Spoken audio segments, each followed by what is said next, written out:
Hello, everyone, and welcome to Soft Stories. I'm Stratton, and this is Pepper, and today we are going to be continuing our reading of 20,000 Leagues Under the Sea by Jules Verne. When last we left off, there was a battle of epic proportions between the crew of the Nautilus and a series of gigantic squid which attacked the ship and attempted to pull several of its members into their gaping maws. Most were saved by the ingenuity and bravery of the crew and Captain Nemo, but unfortunately, one of the crewmen was not able to be saved. He was killed in action, as they say.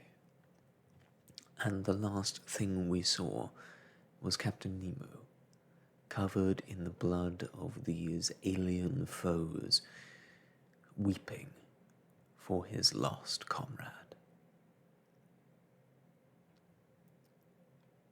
I apologize that there has been a delay in the release of this next part.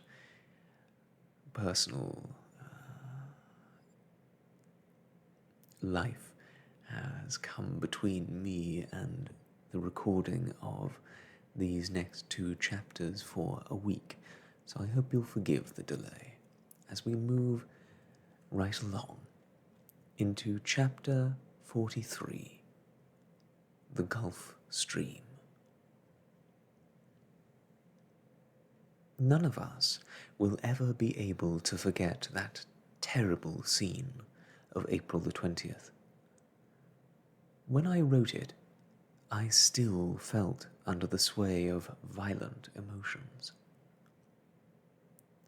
Since then, I have gone over my account.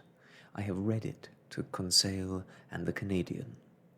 They found it factually correct, but lacking in emotional impact. But to paint such scenes, one would have to write like the greatest of our poets, Victor Hugo. I said that Captain Nemo was crying as he looked at the sea. His sorrow was great. It was the second companion he had lost since our arrival on board. And what a way to die. This man had been crushed, stifled, and torn apart by the powerful arms of a squid, ground up in its steel jaws. And unlike his companions, he would find no restful peace in a coral graveyard. As for me, what had been heart-rending was the cry of despair he had uttered in the midst of the struggle. This poor Frenchman, forgetting the strange speech they used on board, had uttered his last call for help in the language of his country and his mother. This, therefore, meant that some among the crew of the Nautilus, who had bound themselves to Captain Nemo body and soul, and who, like him, were fleeing from all contact with other men, were my compatriots. Was he the only Frenchman in this mysterious group, obviously made up of different nationalities? This was yet another insoluble problem to torment my mind. Captain Nemo retired to his cabin, and I did not see him again for some time. But how sad, despairing, and irresolute he must have felt, I could judge from the submarine, whose soul he was, and which received his every impression. The Nautilus no longer stayed on a fixed course. It would come and go, sometimes even being allowed to float like a corpse at the mercy of the waves. Its propeller had been freed, yet it was scarcely used. The captain cruised about at random. He could not tear himself away from the scene of his last struggle, from that sea which had swallowed up one of his men. 10 days passed like this. It was only on the 1st of May, after sighting the Bahamas at the mouth of the old Bahama Channel, that the Nautilus once again started on a definite northern course. We then followed the greatest of all ocean currents, one which has its own banks, fish, and temperature. We were in the Gulf Stream. It is, in fact, a river which flows freely through the middle of the Atlantic, but whose waters do not mingle with those of the surrounding area. It is a salty river, saltier than the rest of the Atlantic. It has a mean depth of 3,000 feet and an average width of 60 miles. In certain places, its current travels at a speed of 2.5 knots. The quantity of water within it is greater than that of all the rivers on earth. As Commander Maury discovered, the true source of the Gulf Stream, or, if you will, its point of departure, is in the Bay of Biscay. There its waters, still cool and relatively colourless, begin to form. It then heads south, goes along equatorial Africa, becomes warmed by the tropical sun, crosses the Atlantic, reaches Cape San Roque on the coast of Brazil, and splits into 2 branches, one of which goes to the yet warmer water of the Caribbean. There, the Gulf Stream, whose job it is to re-establish the equilibrium of ocean temperatures and bring tropical waters to northern seas, begins its stabilizing role. Brought to a white heat in the Gulf of Mexico, it starts north along the coast of America, up to Newfoundland, is deflected by the cold current coming through the Davis Straits, and then heads out to sea. Toward the 43rd parallel, it divides into 2 branches, one of which, aided by the northeast trade winds, returns to the Bay of Biscay and the Azores, and while the other, after warming the shores of Ireland and Norway, goes beyond Spitzbergen, where its temperature drops to below 40 degrees, and it empties into the Arctic Sea. It was on this ocean river that the Nautilus was now sailing. Upon leaving the Florida Straits, in a channel 30 miles wide and over 1,000 feet deep, the Gulf Stream travels at a rate of 5 miles an hour. It slows up slightly as it travels north, but only slightly. For if its speed and direction altered seriously, the climate of Europe would undergo changes of incalculable consequences. Toward noon, I was on the platform with Conseil. I told him about the Gulf Stream, and when I was through with my explanation, I asked him to put his hand in the water. Conseil obeyed, and was astonished to find it felt neither hot nor cold. That's because the waters of the Gulf Stream, as they come out of the Gulf of Mexico, I said, are at almost the same temperature as that of the human body. This current is a vast heating apparatus which permits the coasts of Europe to be continually decked in green. And if Maury's calculations are correct, The amount of heat it contains would be enough to melt a river of iron the size of the Amazon and the Missouri put together. Where we were then, the Gulf Stream was travelling at a rate of slightly more than 7 feet per second. Its current is so different from the surrounding sea that its waters are compressed and rise slightly higher than the colder water of the rest of the ocean. It is very rich in salts, and its deep indigo colour is easily distinguishable from the green of the surrounding sea. Its line of demarcation is so clear that off the Carolinas the Nautilus had its spur within the Gulf Stream, while its propeller was still churning the waters of the Atlantic. This current carried with it a whole world of living beings. Argonauts, so common in the Mediterranean, were to be found here in large groups.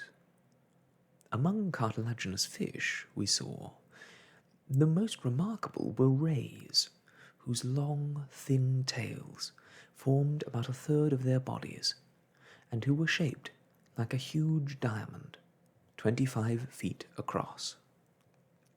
There were also small sharks with a 3-foot-long body, seemingly covered with scales, a large head, short, rounded muzzle, and sharp teeth arranged in several rows.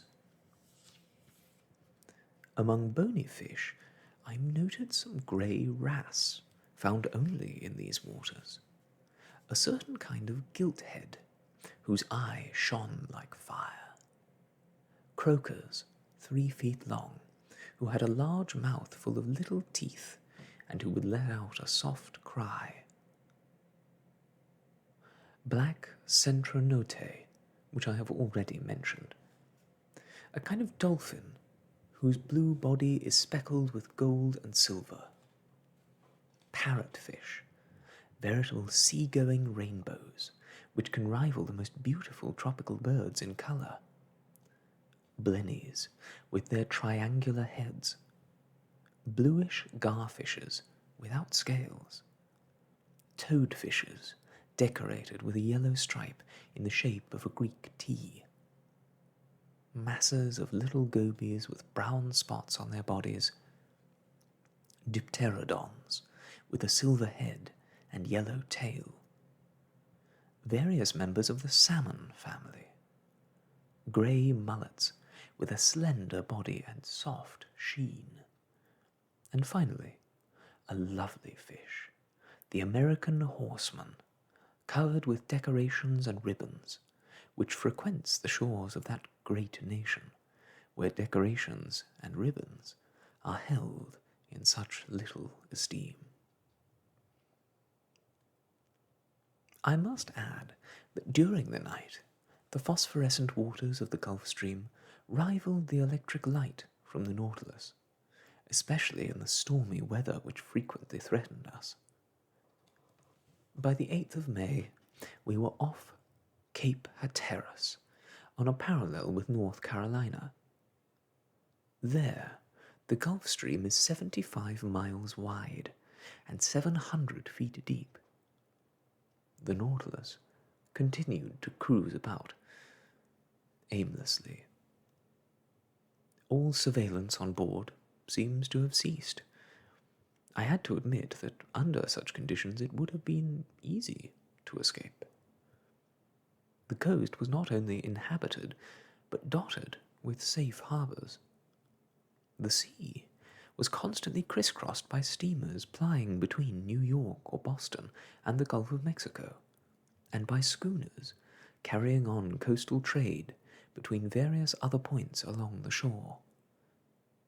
There would be reasonable hope of being picked up. It therefore seemed like a good opportunity, in spite of the 30 miles separating the Nautilus from the coast of the United States. But one unfortunate circumstance put a complete stop to the Canadians' plans. The weather was very bad. We were getting near a region where storms are frequent, an area of waterspouts and cyclones fostered by the Gulf Stream itself. To brave a raging sea in a frail dinghy was to run the risk of almost certainly drowning. Even Ned Land admitted this. But he was chafing at the bit. His violent homesickness could be cured by nothing but escape. "Monsieur," he said to me one day, "this has got to come to an end. Things have to be cleared up. Your Captain Nemo is going out toward the open sea and heading north. Oh, but let me tell you that I had enough at the South Pole. I won't follow him to the North Pole." "But what can we do, Ned, since we can't escape now?" "We can do what I said before. Talk to the captain. You didn't say a word when we were near your country, but now that we're near mine, I want to talk to him. When I think that in several days the Nautilus will be off Nova Scotia, and that between there and Newfoundland there's a large bay into which the St. Lawrence empties, and that the St. Lawrence is my river, the river that goes past Quebec, my hometown. When I think of all this, I get so mad I almost go out of my mind. No, monsieur, I'd rather jump into the sea than stay here. I can't stand it any more." The Canadian had obviously come to the end of his tether. His energetic personality could not take this prolonged imprisonment. His face was changing day by day, and his character becoming more somber. I could sympathize with him, for I too began to feel homesick. Almost 7 months had passed by without our receiving the slightest news from land. Moreover, Captain Nemo's isolation, his altered mood, especially since the fight with the squid, made me see things in a different light. I no longer felt the enthusiasm I had once experienced. One had to be Belgian, like Conseil, to accept living in a part of the world inhabited only by whales and other creatures of the deep. Truly, I think that if this worthy fellow had gills instead of lungs, he would have made a splendid fish. "Well, monsieur?" said Ned Land, seeing that I did not answer. "Well, Ned, do you want me to ask Captain Nemo what he intends to do with us?" "Yes, monsieur." "Even though he's already told us as much?" "Yes, I want to know once and for all. Speak for me alone if you want." "But I see him very rarely.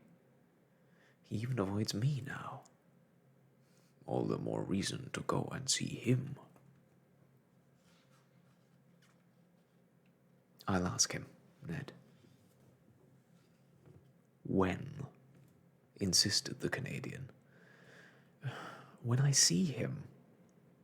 "Monsieur Aronnax, do you want me to go find him myself?" No. Let me do it. Tomorrow." "Today," said Ned Land. "All right. I'll see him today," I replied to the Canadian, who would certainly have ruined all our chances by doing it himself. I remained alone. Once it had been decided to ask the captain, I resolved to do it at once.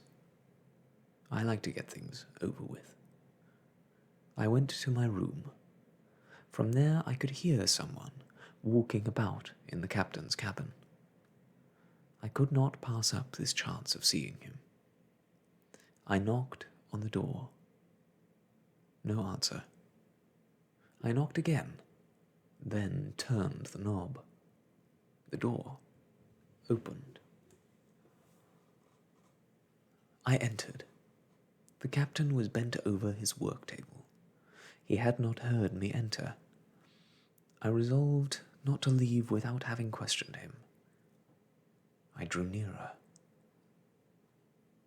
He suddenly looked up, frowned, and said, in a rather rude tone of voice, "What are you doing here? What do you want?" "I want to talk to you, Captain." "But I'm busy, monsieur. I'm working." "You have the right to be alone on my ship. Why can't I have the same right?" This reception was not very encouraging, but I had made up my mind to stick it out, no matter what he said. "Monsieur," I said, coolly, "I have to talk to you about something which cannot wait." "And what is that, monsieur?" he replied sarcastically.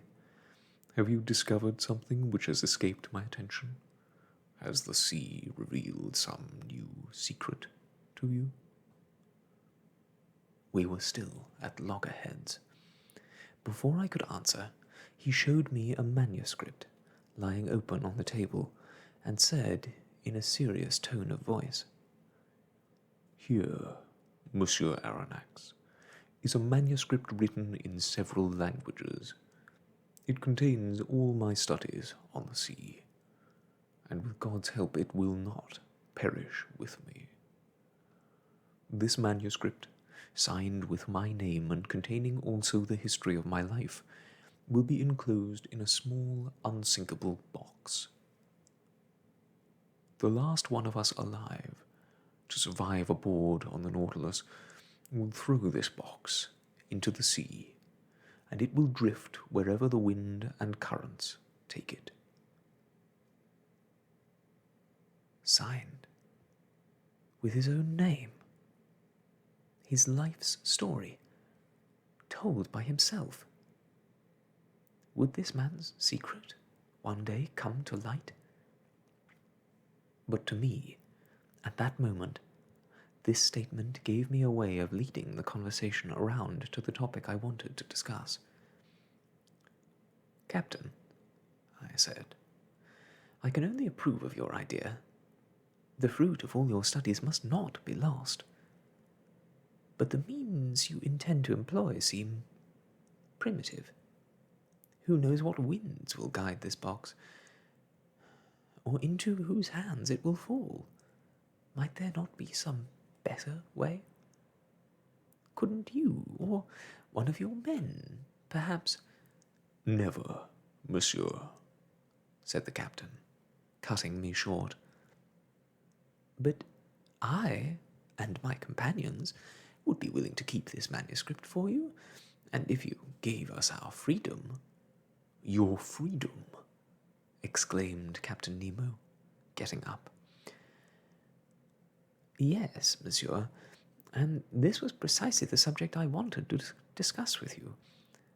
For 7 months we've been aboard your ship, and now I want to ask you, in the name of my companions and myself, if you intend to keep us here forever?" "Monsieur Aronnax," said Captain Nemo, "I will say now what I said 7 months ago. Whoever enters the Nautilus must never leave it again." "But that's slavery." "You can call it whatever you like." "But everywhere slaves have the right to recover their freedom, and by any means that present themselves." "But who has denied you this right?" replied Captain Nemo. "Have I ever bound you by any oath?" The captain looked at me and crossed his arms. "Monsieur," I said, "it is pleasant neither for you nor for me to go over this subject a second time, but since we've begun, let's finish with it.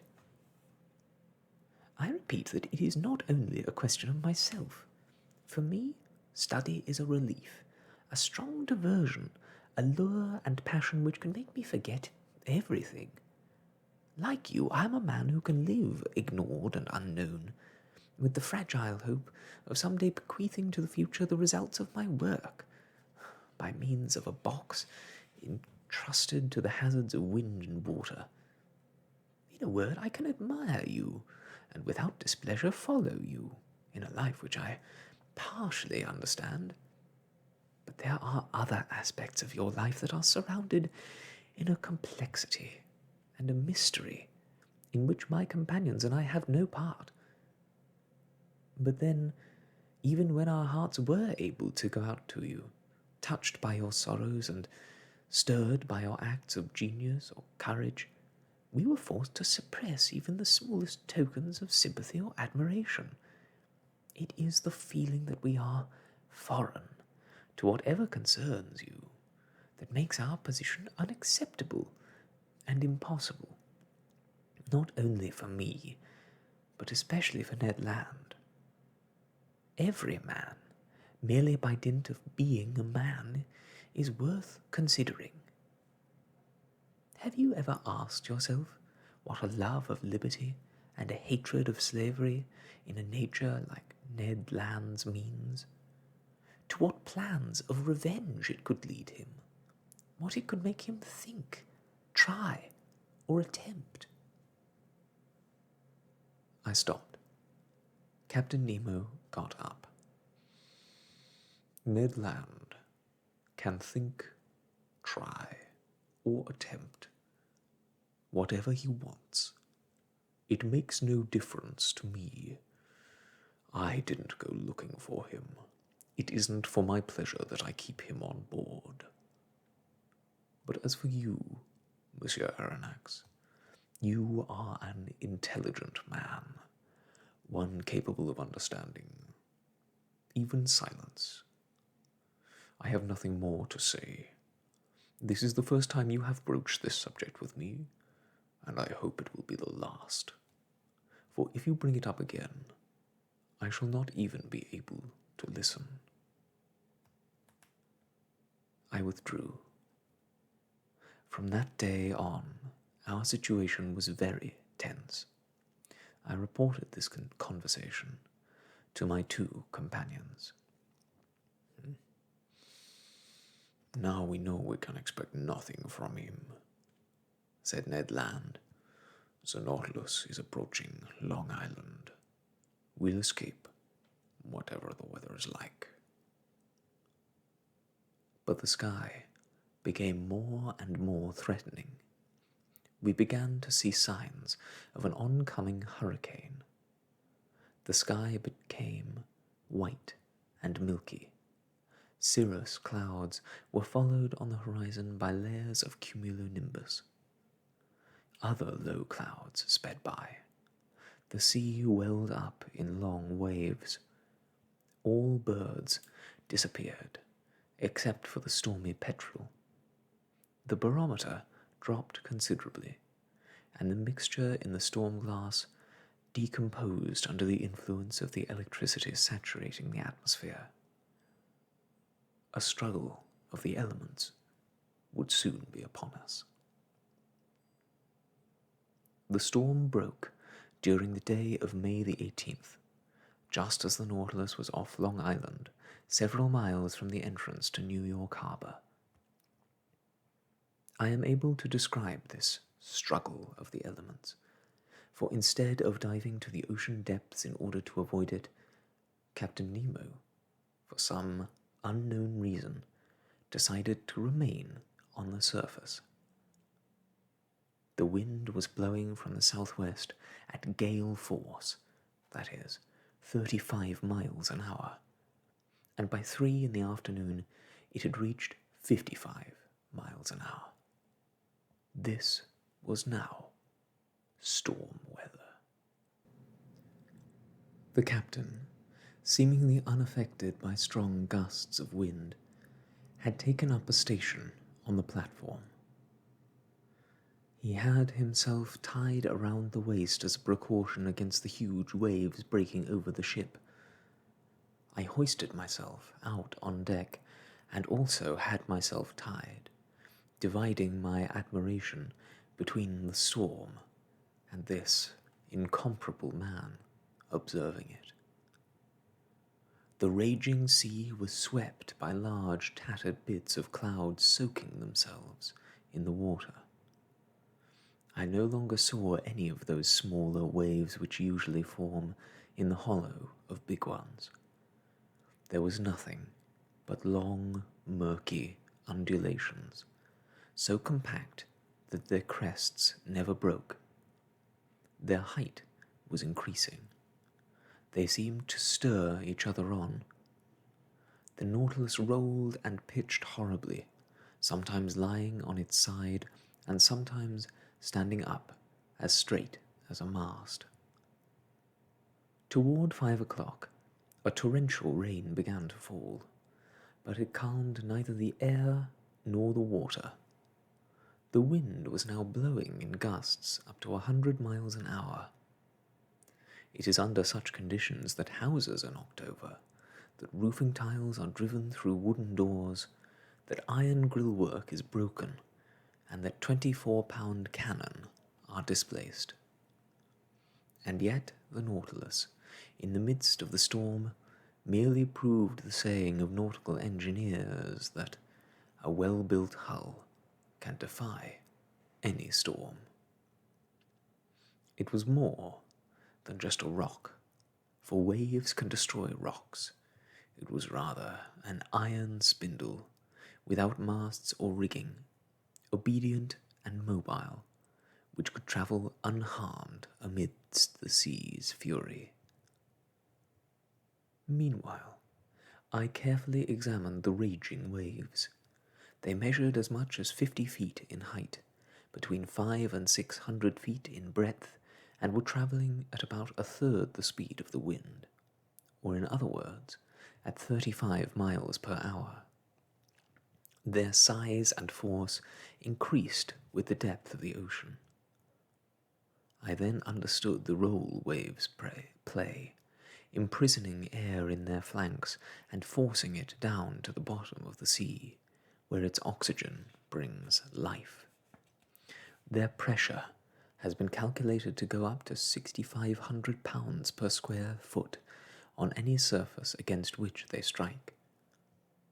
It was such waves which, in the Hebrides, moved a block of stone weighing 84,000 pounds, and which, in the storm of December the 23rd, 1864, after destroying part of Tokyo, travelled across the Pacific at 450 miles an hour to break that same day against the shores of America. The violence of the storm increased as the night came on. As it did at Reunion Island in 1860 during a cyclone, the barometer fell to 28 inches. At twilight, I saw a large ship pass by, struggling painfully along the horizon. It was lying to at reduced speed, trying to stay afloat. It must have been a steamer from one of the lines plying between New York and Liverpool or Le Havre. It soon disappeared into the darkness. By 10 at night, the sky was on fire. The heavens were crisscrossed by lightning. It was too bright for me, but Captain Nemo looked straight at it and seemed to breathe in the soul of the tempest. The air was filled with a loud, confused noise, coming partly from the crashing waves, partly from the roaring wind, and partly from the thunderclaps. The wind seemed to come from all directions. The hurricane was whirling counterclockwise, as opposed to storms in the southern hemisphere, whose winds travel clockwise. The Gulf Stream. It would be better to call it the king of tempests, for it breeds these formidable hurricanes through the difference in temperature between its currents and the surrounding air.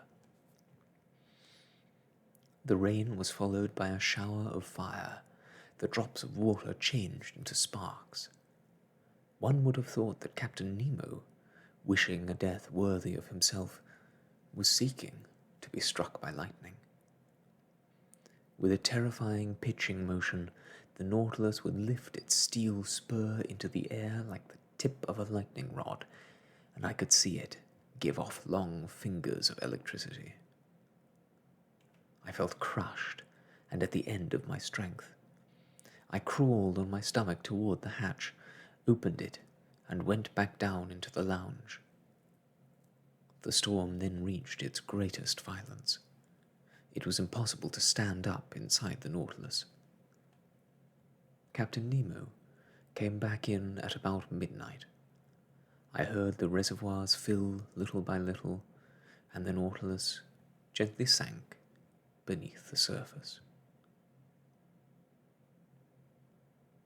Through the open panels in the lounge, I saw large, frightened fish pass by like ghosts in the fiery water. Some were struck dead by lightning before my eyes. The Nautilus kept on going down. I thought it would find calm water at a depth of 50 feet. But no, the upper layers of the sea were thrashing about too violently. We had to go down 150 feet into the bowels of the ocean before we could find peace. But once there, what tranquility, what silence, what calm. Who could have known that a terrible hurricane was raging on the surface of the sea? Chapter 44. 47 degrees, 24 minutes north latitude, and 17 degrees, 28 minutes west longitude. We had been driven eastward by the storm. All hope of escaping in the region of New York or the St. Lawrence had disappeared. Poor Ned, in a state of despair, shut himself up like Captain Nemo. Conseil and I no longer left each other's side. I said that the Nautilus had been driven to the east. It would have been more accurate to say to the northeast. For several days it wandered about in the midst of one of those fogs so dangerous for sailors, sometimes sailing on the surface, sometimes underwater. Such fogs are principally due to melting ice, which fills the air with moisture. How many ships have been lost in these waters when they were almost within sight of the dim lights of the coast? How many wrecks these thick mists have caused? How many vessels have gone aground on reefs whose warning eddies were drowned out by the wind? How many boats have collided with one another, in spite of their riding lights and the warnings of their foghorns and alarm bells? As a result, the bottom of the ocean in this area looked like a battlefield where all those ships conquered by the sea still lay. Some were already old and encrusted. Others, still young, reflected the glare of our searchlight on their ironwork and the copper of their hulls. How many of these boats had gone down with all hands, including the crew and whole groups of immigrants, near those points marked as dangerous on charts: Cape Race, St. Paul Island, Belle Isle Strait, and the mouth of the St. Lawrence. And in just the past few years, how many victims have been entered in the grim annals of the Royal Mail, Inman and Montreal lines? The Solway, the Isis, the Parramatta, the Hungarian, the Canadian, the Anglo-Saxon, the Humboldt, and the United States all run aground. The Arctic and the Lyonnaise sunk in collisions. The President, the Pacific, and the city of Glasgow, whose fate was never known. And the Nautilus cruised through this somber wreckage, as if passing the dead in review. By May the 15th, we were at the southern tip of the Grand Banks. This area is a product of marine deposits, a huge mass of organic debris brought either from the equator by the Gulf Stream or from the North Pole by the countercurrent of cold water which runs along the coast of North America. It also contains piles of rocks dropped by the breaking up of the ice.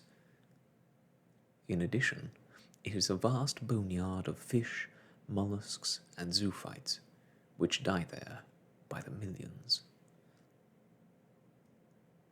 The sea is not very deep over the Grand Banks, no more than several hundred fathoms. But toward the south there is an abrupt depression, a pit, going down to 10,000 feet. There the waters of the Gulf Stream spread out, losing their speed and heat, but becoming an ocean. Among the fish the Nautilus frightened away as it passed by, I will cite the 3-foot lumpfish with a blackish back and orange stomach, which gives other fish a fine but little heeded example of marital fidelity. A large unanak, a kind of emerald moray, excellent to eat. Carax, with big eyes and a head looking somewhat like that of a dog. Blennies, which produce their eggs like a reptile. Black gobies, or groundlings, 3/4 of an inch long. Grenadiers, with their long tails and brilliant silver sheen. Fast fish, who had wandered far from the Arctic Sea. The nets also brought in a tough, brave, and powerful fish, one with strong muscles and with spines on its head and fins. A veritable scorpion, 7 to 10 feet long, and the deadly enemy of blennies, gadoids, and salmon. It was the bullhead of northern waters, with a gnarled body entirely brown except for the red on its fins.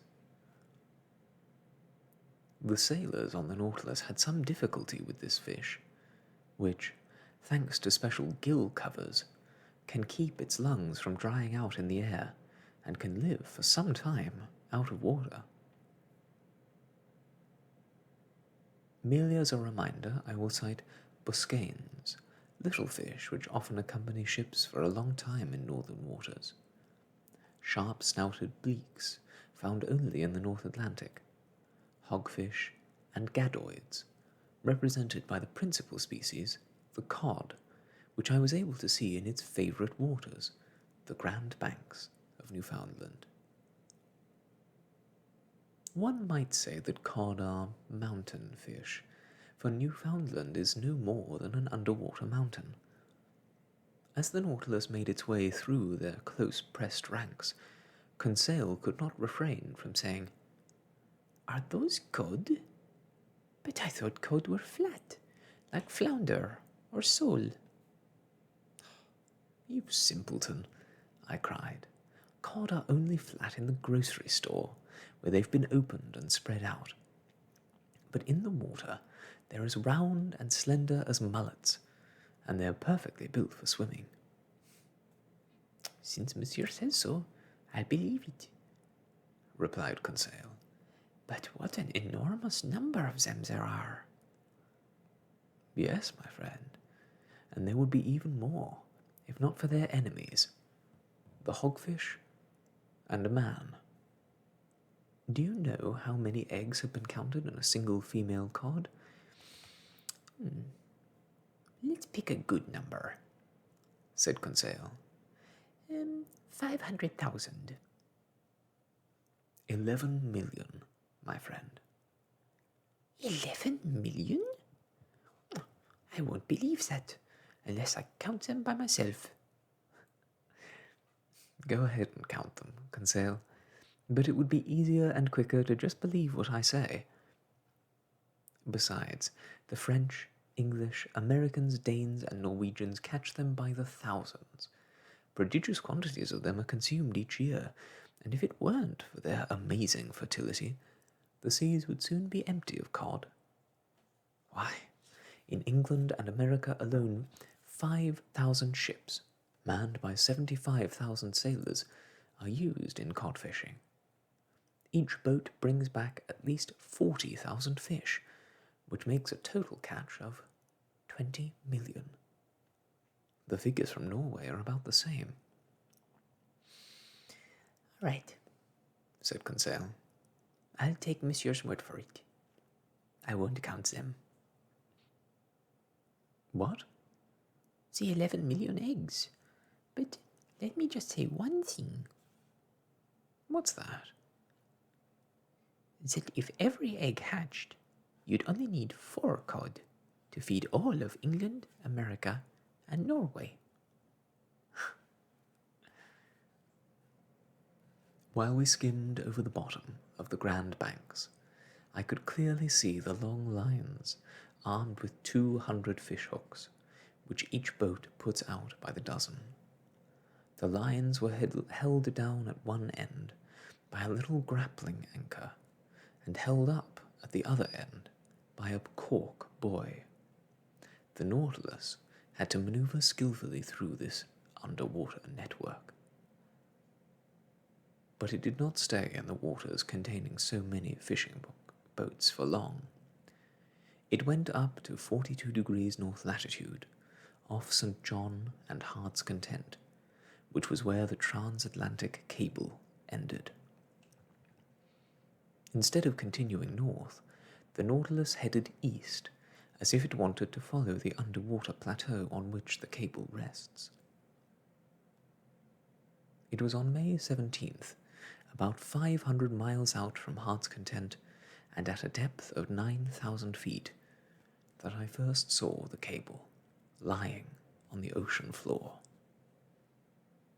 Conseil, whom I had not forewarned, thought it was some gigantic sea serpent, and was about to classify it as he usually did in such situations. But I set him right, and in order to console him from having made such a mistake, I told him various facts about the cable. The first cable was put down from 1857 to 1858, but after transmitting 400 telegrams, it ceased functioning. In 1863, engineers constructed a new cable, 2,100 miles long and weighing 4,500 tons, which was put aboard the Great Eastern. This attempt also failed.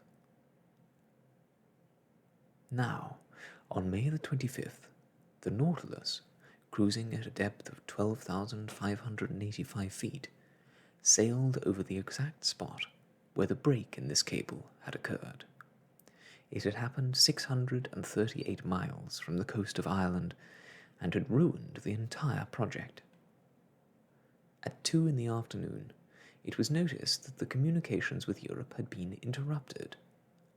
The electricians on board decided to cut the cable before fishing it back up, and by 11 at night they had brought up the part which had caused the trouble. It was repaired, spliced together again, and then put back in the water. 2 days later it broke again, but this time it could not be brought back up from the ocean depths. But the Americans did not despair.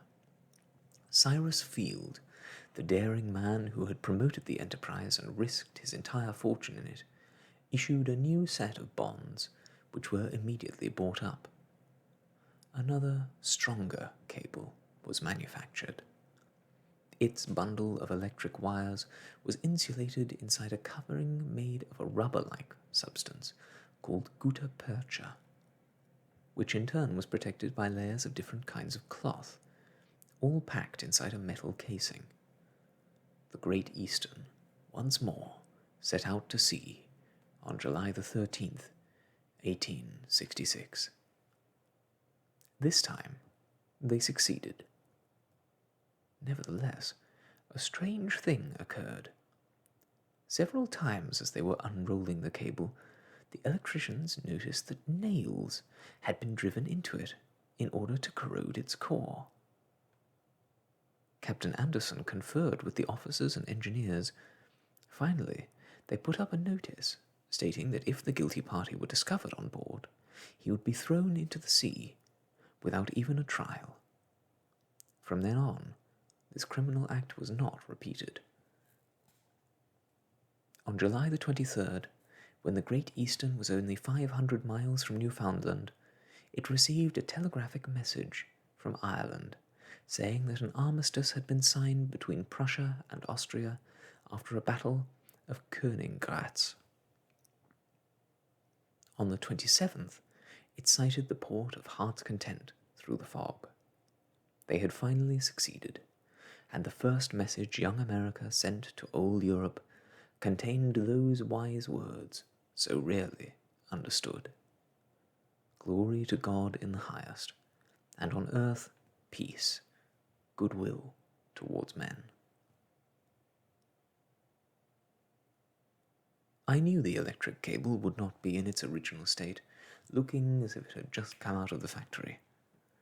And in fact, this long snake was covered with bits of shell, encrusted with foraminifera, and embedded into a mass of rocky matter that protected it against whatever mollusks might have been able to bore holes in it.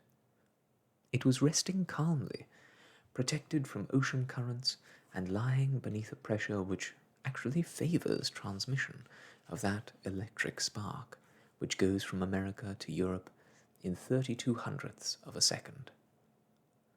This cable will probably last indefinitely, for it has been remarked that its covering of gutta percha is improved by being beneath the ocean. Moreover, on this well-chosen underwater plateau, the cable never lies at depths which might cause it to break. The Nautilus followed it to its lowest point, situated at a depth of 14,537 feet, and there it rested without any strain or traction.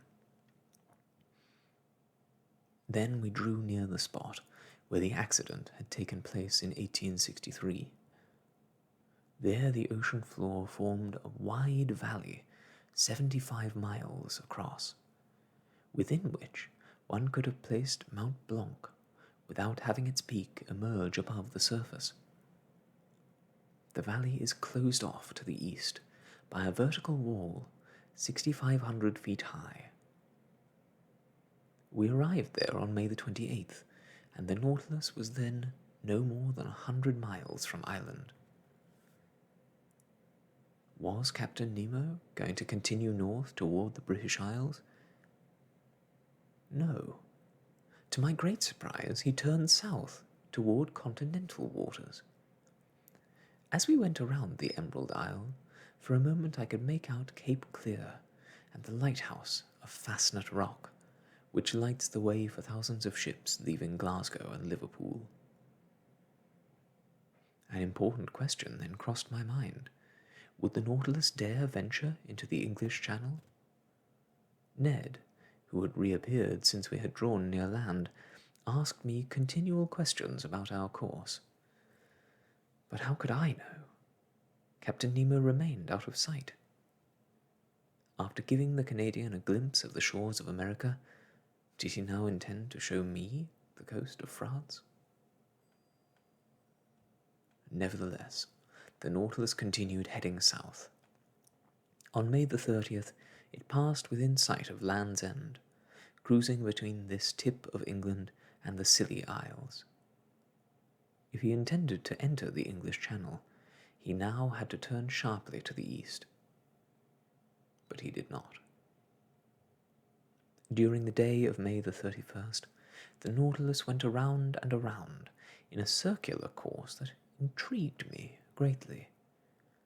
It seemed to be looking for a certain spot, but having difficulty finding it. At noon, Captain Nemo himself came up on deck to take our position. He didn't say a word to me. He seemed more somber than ever. What was making him so sad? Was it the proximity of European shores? Did he still feel pangs of homesickness for the country he had left? If not, what did he feel? Remorse or regret? These thoughts occupied my mind for a long time, and I had a kind of presentiment that fate would soon betray the captain's secrets to me. On the next day, June the 1st, the Nautilus continued the same maneuvers. It was obviously trying to find some precise spot in the ocean. Captain Nemo came on deck to shoot the sun as he had the day before. The sea was calm, the sky clear. 8 miles to the east, a large steamship was outlined against the horizon. It was flying no colors, so I could not tell its nationality. Several minutes before the sun passed its zenith, Captain Nemo took his sextant and looked through it with great care. The complete calm of the ocean made this operation much easier. The Nautilus lay immobile, neither rolling nor pitching. I was on the platform, watching. When he had finished, the captain said, "It's here." Then he went back down the hatch. Had he seen the ship, which had altered its course and seemed to be bearing down on us? I could not say. I returned to the lounge. The hatch closed, and I could hear the whistling noise of water entering the reservoirs. The Nautilus began to sink, straight down, for its propeller was not turning. Several minutes later, it stopped at a depth of 2,733 feet. The lights went out in the lounge, the panels opened, and through the window I could see the ocean, brilliantly lit, within a radius of half a mile by the light on top of the submarine. I looked out to port and saw only a vast expanse of calm water. To starboard, there was a large object sticking up from the ocean floor, which attracted my attention. It looked like some kind of ruin, buried beneath a snow-like blanket of whitish shells. As I examined this object carefully, I thought I could make out the form of a rather large, demasted ship, which had sunk bow first. It must have been a very old wreck. In order to be that encrusted with marine life, it must have already spent many years at the bottom of the ocean. What ship was it? Why did the Nautilus come to visit this grave?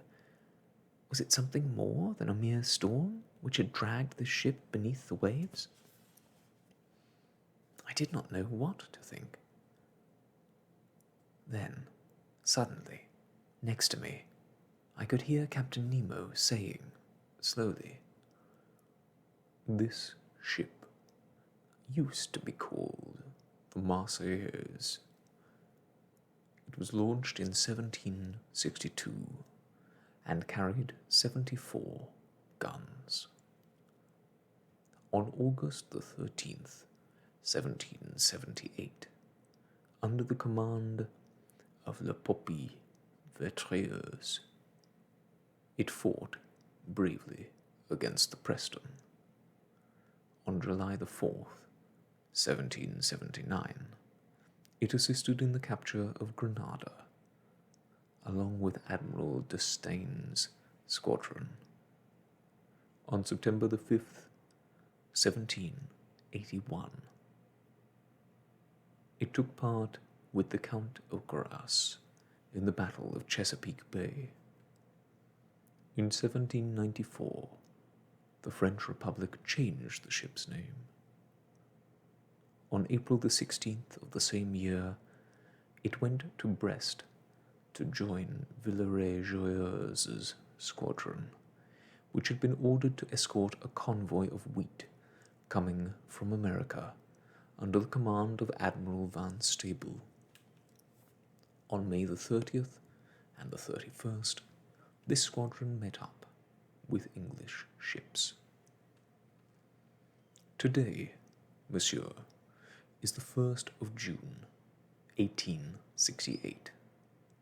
74 years ago, to the very day, on this exact spot, at 47 degrees, 24 minutes north latitude, and 17 degrees, 28 minutes west longitude, this ship, after a heroic struggle, completely demasted, its hold filling with water, and a third of its crew out of action, preferred to go down with its 356 sailors rather than surrender.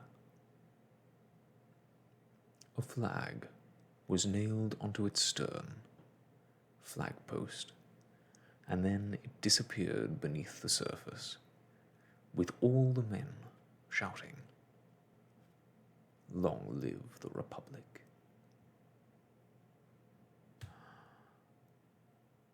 "The Revenge," I cried. "That's right, monsieur. The Revenge. What a lovely name," Captain Nemo murmured as he crossed his arms.